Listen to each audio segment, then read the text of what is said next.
From California, Mr. Sherman, for 5 minutes.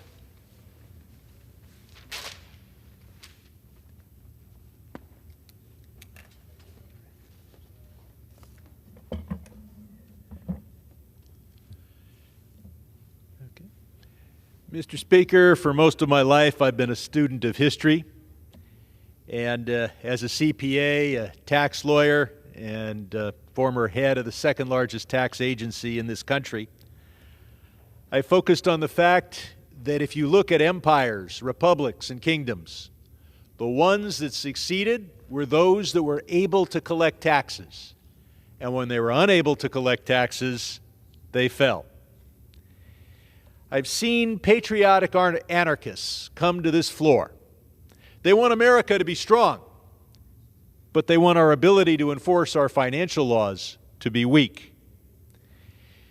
There are those who say correctly that we should not defund the police because we have crime in the streets, but we also have to prevent crime in the suites.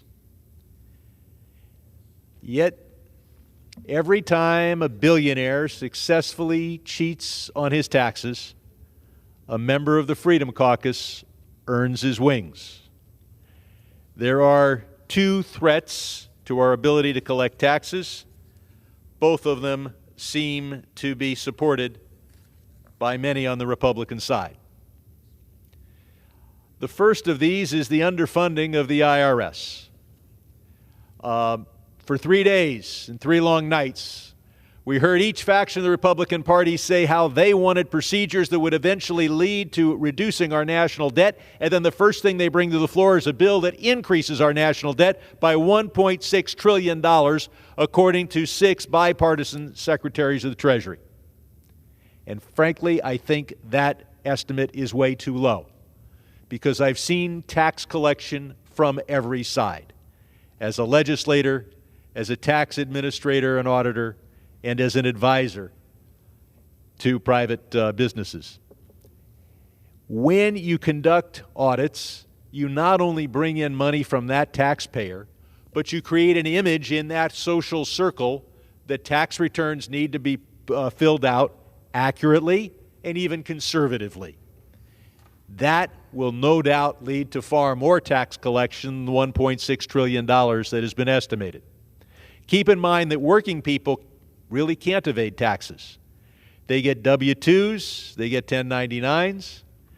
It is those with a complicated tax return and our large corporations that we're talking about. Now, with the additional funding that Democrats have provided the IRS, we can finally put service back into Internal Revenue Service. Hopefully, they'll answer the damn phones.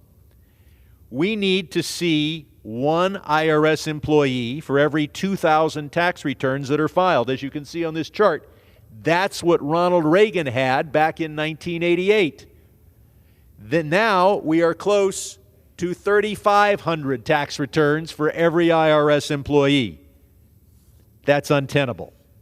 That's why Donald Trump could take outrageous positions in his tax returns. He counted on light audits.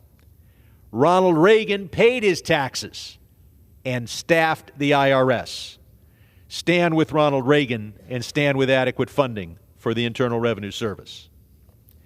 There is a second threat to our ability to collect taxes. It's longer term, and that is the possible rise of cryptocurrency. When somebody tells you what they are, believe them.